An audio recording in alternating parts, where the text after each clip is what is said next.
کو بھی خواہش ہوتی ہے، باپ کو بھی خواہش ہوتی ہے کہ مجھے ابو کہنے والا بھی ہو، ماں کہتی ہے مجھے بھی ماما کہنے والا بھی ہو، خواہش ہے۔ تو اللہ کی بھی یہ خواہش ہے۔ اللہ نے اپنی جان پہچان کروانے کے لیے اپنے نبی صلی اللہ علیہ وسلم کو پیدا کیا، نور کو پیدا کیا، پھر اس نور سے ساری کائنات کو آگے پھیلایا۔ تو اس کی غرض و غایت ہے کہ آج ہم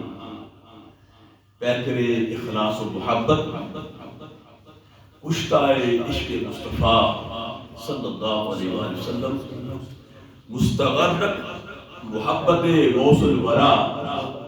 سید عبد القادر جیلانی رحمۃ اللہ علیہ تعالی،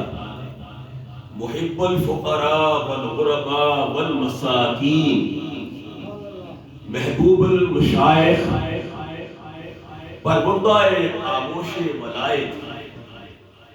واقف اسرار ولایت، سراپا رشد و ہدایت، وارثان فیضان شاہ ہمدان حضرت میر کبیر سید علی ہمدانی رحمۃ اللہ علیہ تعالی، صاحب مزار حضرت بابا غلام ربانی شاہ ہمدانی چشتی قادری، اول سجادہ نشین خیابان دیوان حضوری چھجا شریف، کہ اس کے موقع پر ہم یہاں جمع ہیں۔ آج ہم نے جو عنوان کے طور پر بندہ نچیز نے سورہ کوثر کی تلاوت کی ہے، تو میں نے کہا آج اسی کی تشریح اور ترجمے پہ آ جاتے ہیں۔